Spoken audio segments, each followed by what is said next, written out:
बोल श्री कृष्ण भगवान की जय।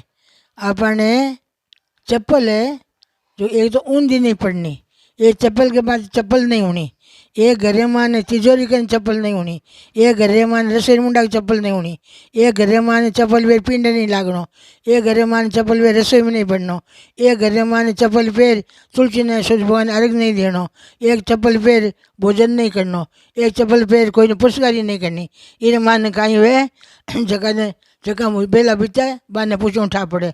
एक दूसरा री चप्पल नहीं पहनी, एक दूसरा रो कपड़ो नहीं पहनो, एक दूसरा रे बेड़ो नहीं जीमणो, एक दूसरा रे नायोड़ो पानी बचे भी पानी नहीं नानो, एक दूसरा रे पियोड़ो पानी वे वो पानी नहीं पीनो, एक दूसरा रे भोजन करियोड़ो वे भी थाली में कदी नहीं जीमणो, एक दूसरा रे आसन पर कदी नहीं बैठनो, एक दूसरा री माला कदी नहीं जपनी। आ बातों ध्यान रखनो। क्यों बीरा कर्मकांड केड़ा करियोड़ो बीजी दशाकांड केड़ी वे, अपनी दशाकांड केड़ी वे, तो कोई दशा लगे एड़ा काम कदी मत करजो।